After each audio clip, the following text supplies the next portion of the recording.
The sky of London darkens. The day draws to a close. All through the day, the food shops, the cafes and restaurants have served out food for the millions of Londoners. The last purchases are made, and one by one the shops close down for the night.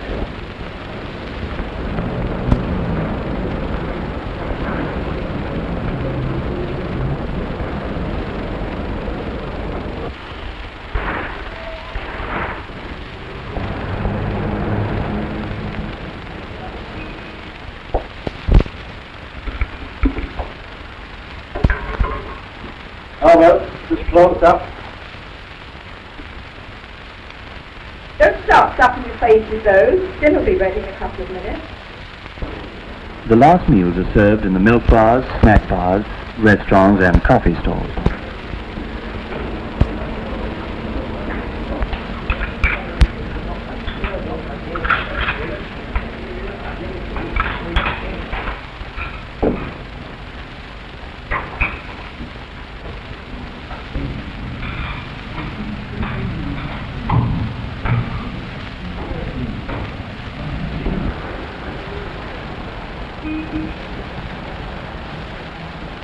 But during the night, by lorry and train, come new supplies from the farms, the market gardens and the ports. All this produce goes to the great markets of London.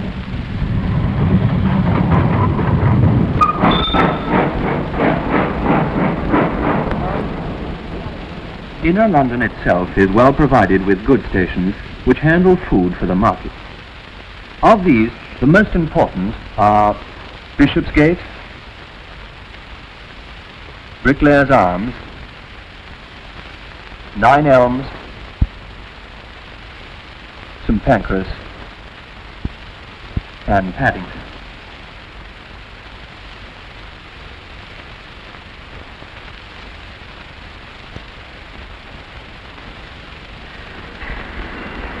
At these goods depots, to avoid the risk of fire, the locomotives are uncoupled and the wagons pulled in by cable and winch.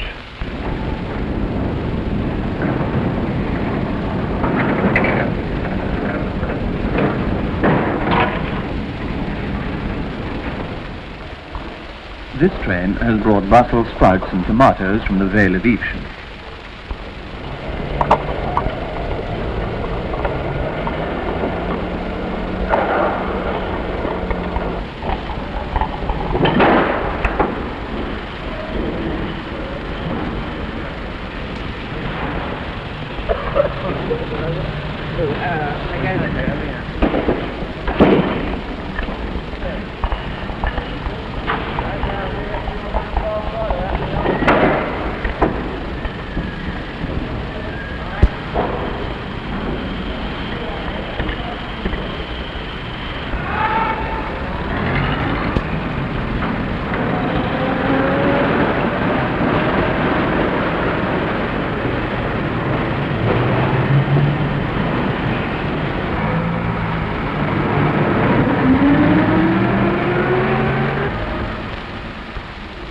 The food now goes out to wholesale merchants at London Central Market.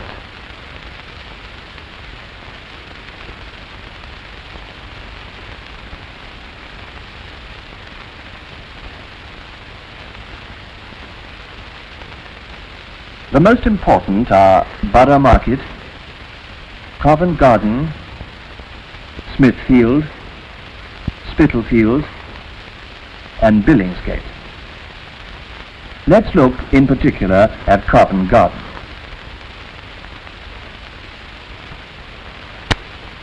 Here traffic is a big problem and the lorries have to park where they can. Sometimes it may be streets away from the market proper, but this one, arriving before midnight, has found a vacant position near the Charter Market.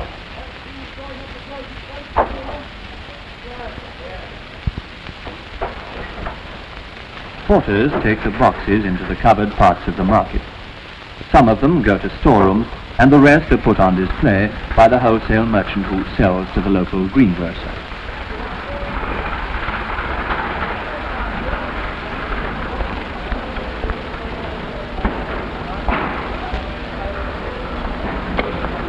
One 177, best cut 5, W36, small white 6, ditto, W36, small white 6, 177, best cut 5, 126, small white cut 3, W36. Those two men were checking the different kinds of mushrooms. Here, mushrooms are displayed beside lettuce and apples. Radishes and runner beans, black and white grapes, and more mushrooms are stacked for display. The display is at last ready. One by one, the buyers arrive and commence their bargaining. Their sales don't begin until 6 o'clock. Here's a buyer looking for mushrooms. What large cup have you got? They'll do. How much are they? No, I can't give you that. I'll give you 5 shillings that parcel. What about it? So we'll make up your mind. If you want to take 5 off. No, I won't give any more than 5. Take 5 if you like, otherwise I won't have them. I'll give you another cup just to have a trade. I'll take them all, whatever there are of them. How many of them are there? 13 by 6. 13 by 6, right. Send those rates to all over there.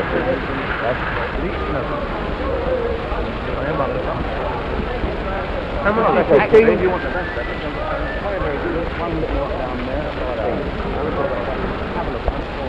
How much is 16, Jim? How much is 16? That's 15, More buyers arrive and the market begins to get crowded. Though wholesalers buy outright and resell, they also act as agents by finding purchasers for growers and taking a percentage on the transaction. About 500,000 tons of produce pass through Covent Garden in a year, and about half as much again is sold by wholesalers in surrounding streets.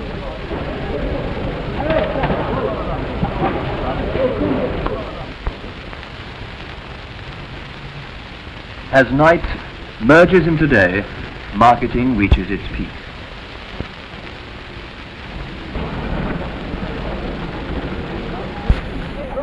When the local greengrocers have bought the fruit and vegetables, they hire porters to take the produce to their lorries waiting in the side street near the market.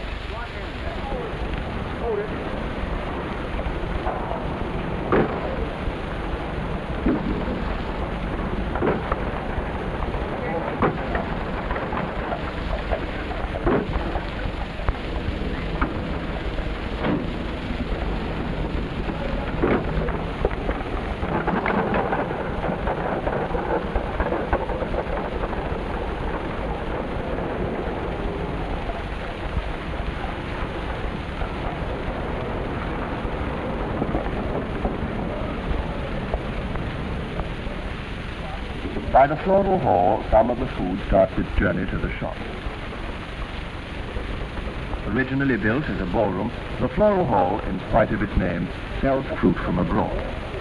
Covent Garden is not only the distributing centre for homegrown produce, but also sells fruit, and to some extent vegetables imported from the Empire and foreign countries. It is, in fact, a major fruit market for the whole of Great Britain. As a market, Covent Garden has many problems, and perhaps the greatest is the organization of its traffic.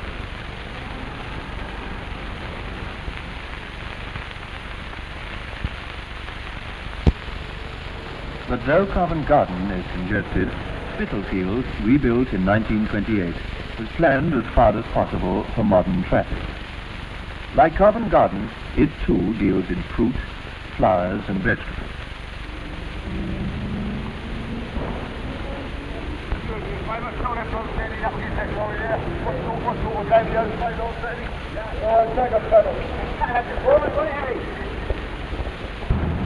Even inside the market, the traffic is able to move about with ease, except perhaps during the busy time.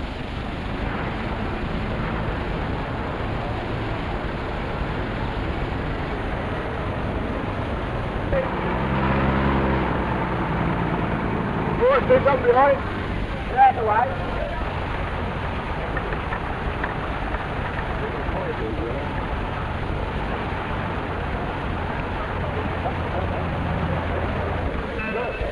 Let's go.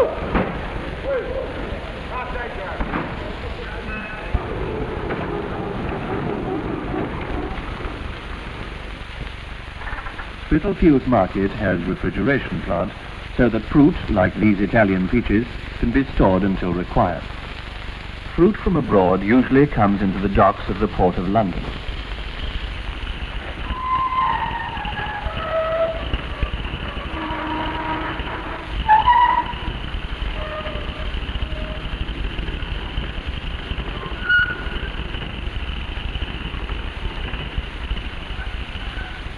Ships with foreign meat likewise berth at the various docks.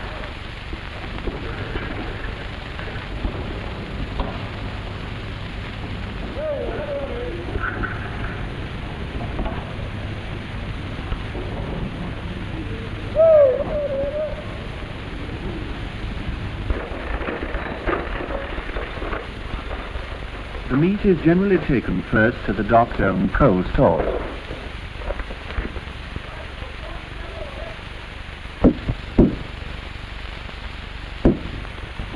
And is finally loaded onto lorries and with other foodstuffs goes to the market.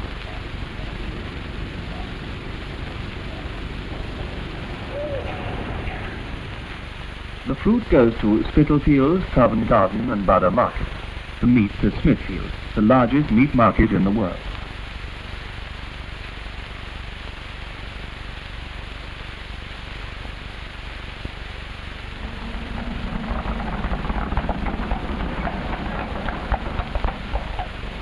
Smithfield today does not handle as much meat as before the war, but over 5,000 tons have been received, sold and dispatched in one day.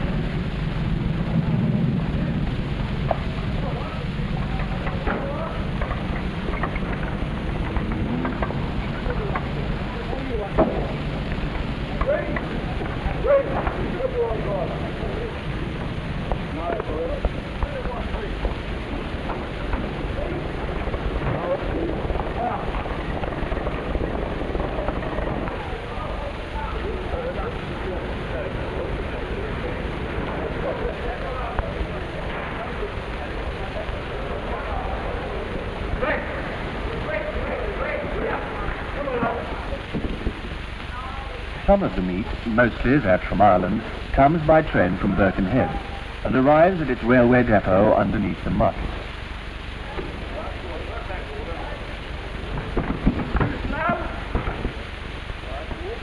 It's taken aloft to be weighed and hung, and later is allocated to the butcher.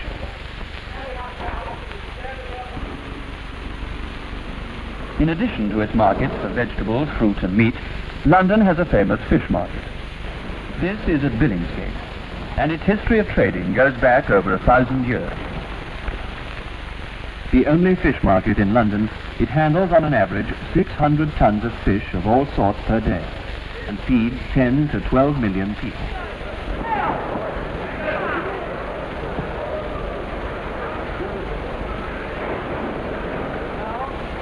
The fish porters wear a special hat to protect their heads. Right, Johnny, it's very, very short today. Yeah. You ready? Yeah, ready. 1/6 a plate. Yeah. 1/6 of sole. Yeah. 5/7 of herring. Yeah. 4/7 of fat. Yeah.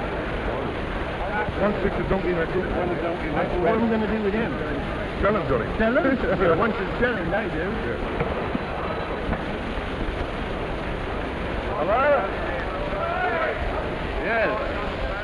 Good morning, Eddie. How are you? What's cooking for morning? By phone, the wholesaler learns what fish is coming into the port and decides what to order. Cod, pullets and poultry, and we've got the time up there. Away you go. Uxbridge Fisheries, yours. Right. 5 hot mixed wings. 5 wings on the menu. Yeah, that's right out there. 2 hot mixed base. 2 soft rolls. Yeah, that's their pods, right? Part of each consignment of fish is put on display in the market, while the rest is kept on the railway lorries outside. All right, there's your tickets, right, mate? You'll have to eat up someone, don't be long.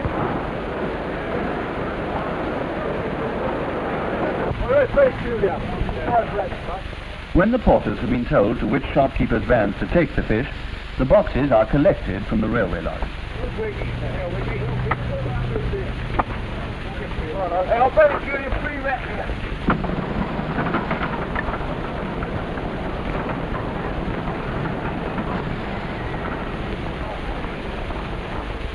Dotted about, parked in favourite spots, the retailers' lorries await the porters with the morning's fish.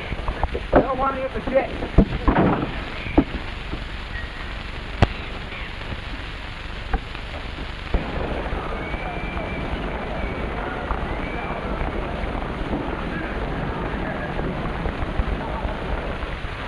Ready at last, the fishmonger's lorry leaves for the shop and arrives about mid-morning from Billingsgate.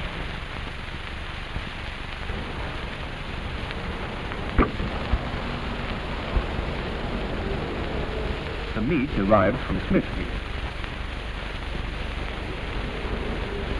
In addition to its shop, London has many colourful barrow markets.